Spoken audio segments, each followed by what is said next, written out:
My parents gave me their old boat, actually, is probably like when I started skippering snipes for real, and I guess I was probably 13, I think.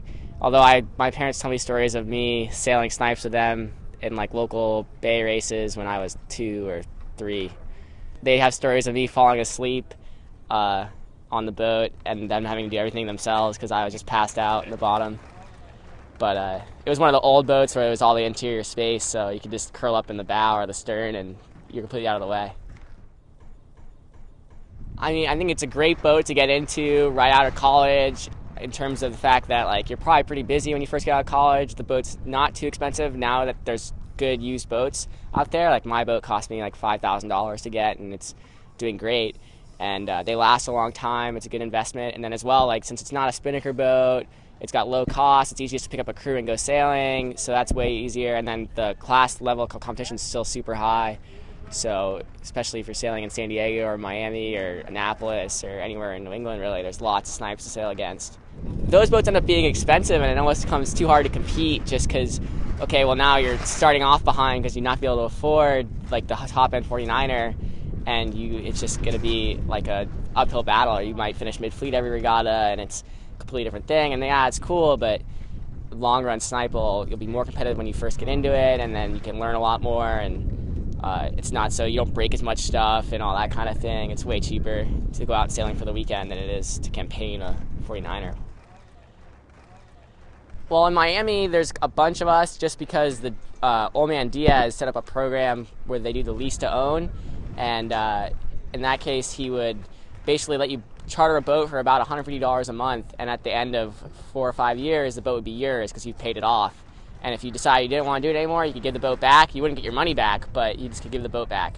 So a lot of us did that, and Augie Diaz also has a bunch of boats that he lends out to juniors, so it's gotten to be a pretty popular thing and for junior sailing in Miami, especially because it's like the best class to sail in there.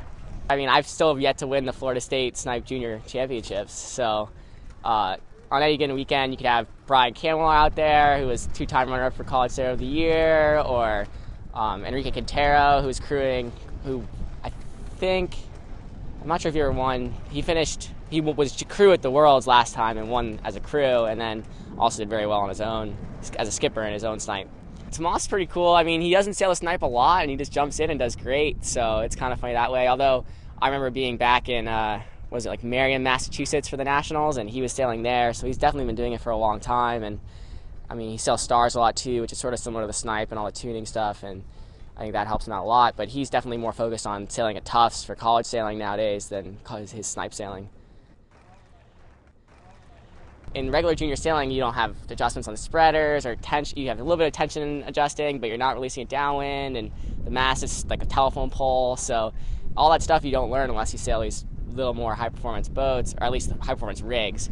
And I mean, you could still, the thing about a snipe is you could still jump in the boat and just put it to the marks on the mast that were from the person before you, and you'd probably be going just fine. But the little, like the fun stuff is the little teeny adjustments. So we have the Florida State Junior Snipe Champs, and I remember like my parents would let me borrow the boat, and I'd be like 13 years old, and you take your other 13-year-old friend, and of course you only weigh 210 pounds or something, and way overpowered, but just going sailing on the Snipe, it's a way bigger boat, you're used to opties, and all that was way fun. And then even like San Francisco was super fun last summer with the big breeze and hiking and reaching really fast, and then all the traveling I've gotten to be able to do, go to Italy, Uruguay, that kind of stuff is pretty fun too. So there's lots of different ways to have fun in the Snipe.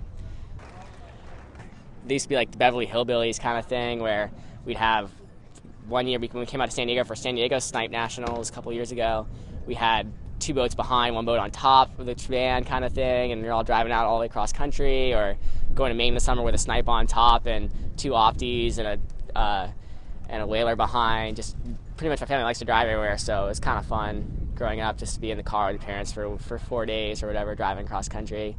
And you think it'd be bad, but nowadays with TV and everything in the car, it's not bad at all.